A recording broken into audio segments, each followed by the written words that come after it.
Golden lotus restaurant নামটা হয়তো অনেকে শুনেছো, আবার অনেকে হয়তো শুনেওনি। আর শুনবেই বা কী করে, যেহেতু আমাদের জিয়াগঞ্জ থেকে অনেকটাই দূরে। আমি তো আজ পর্যন্ত খোঁজ পাইনি, তো তোমাদেরকে কি বলবো। হঠাৎ করে একদিন আমার বর বলল চলো কোথা থেকে ঘুরে আসি।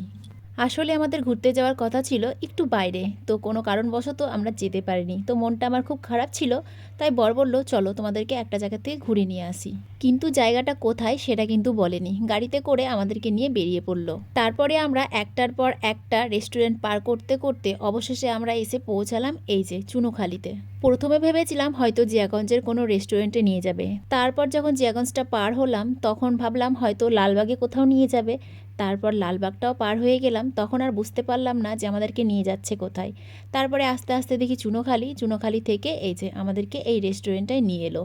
আসলে এই রেস্টুরেন্টে আমার বর এর আগে অনেকবার এসেছে, যেহেতু ওর অফিস এই দিকেই, তো মাঝে মধ্যে ওরা এসে এখান থেকে খাওয়া দাওয়া করে যায়। আর জায়গাটাও বেশ সুন্দর, একেবারে হাই রোডের ধারে। আমাদের চুনোখালি থেকে ইসলামপুর যাওয়ার রাস্তায় 100 মিটারের দূরত্ব হবে এই রেস্টুরেন্টটা। দেখতেই পাচ্ছ কত সুন্দর, আর এখানে কিন্তু সুন্দর সুন্দর লাইটিংগুলো টাঙানো রয়েছে। আর এই লাইটিংটা দেখতে আমার বেশ ভালো লাগলো, তাই আমি একটু ভিডিও করে নিলাম। তো যাওয়ার সঙ্গে সঙ্গে আমার বর কফি অর্ডার করেছিল, তো আমাদেরকে 1 কাপ করে কফি দিয়ে গেল। তো এখানে আমি প্রথম দেখলাম কফির সঙ্গে চিনির গুঁড়ো দিচ্ছে। এর আগে আমি যত রেস্টুরেন্টে গিয়েছি আমাদেরকে কিন্তু কফি বানিয়েই দিয়েছে, তবে আমার বেশ ভালোই লাগলো। তার কারণ অনেকে আবার মিষ্টি পছন্দ করে, অনেকে আবার মিষ্টি পছন্দ করে না। তাই যার যতটুকু প্রয়োজন সে ততটুকুই মিষ্টি দিয়ে খাবে।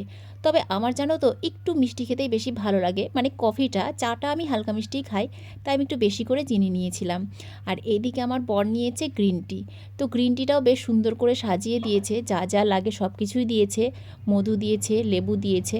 তো আমি আবার একটু মধু তুলে গ্রিন টিতে দিয়ে দিলাম। আমার বর নিচ্ছিল না, আমি জোর করেই দিলাম। আর এদিকে আমার কফিটাও রেডি হয়ে গেছে। তো কফিটা খেয়ে দেখলাম খুব সুন্দর টেস্ট হয়েছে, সত্যি খুব সুন্দর হয়েছিল। তো কফির টেস্টটা যেহেতু অনেকটাই সুন্দর হয়েছিল, তো বরকে আবার 1 চুমুক খাওয়ালাম। ও খেতে চাইছিল না, তবুও আমি জোর করে খাওয়ালাম। তারপর কফি খেয়ে আমরা দুই বোনে একটু বাইরে বেরিয়েছিলাম। আমরা কিছু ফটোশ্যুট করলাম, একটু ভিডিও রিলস বানালাম। যেহেতু আমরা খাবার অর্ডার দিয়েছিলাম আর খাবারটা হতে প্রায় 20 মিনিট সময় নিয়েছিল, তো সেই 20 মিনিট আমরা একটু বাইরে গিয়ে বসেছিলাম। তো এইদিকে দেখো আমাদের খাবার কিন্তু চলে এসেছে। আমার ছেলে যেহেতু ঝাল খেতে পছন্দ করে না, তো সেই জন্য ও নিয়েছিল চিকেন এগ ফ্রাইড রাইস।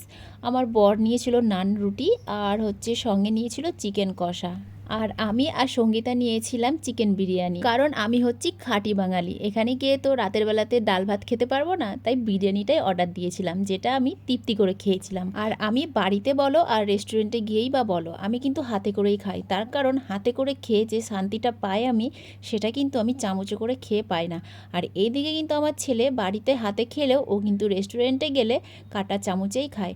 আর এদিকে দেখো সঙ্গীতাও কিন্তু নিজের হাতেই খাচ্ছে। এইদিকে আমার বর খাচ্ছে নান রুটি আর চিকেন কষা। নান রুটি আর চিকেন কষাটা না দারুণ হয়েছিল খেতে।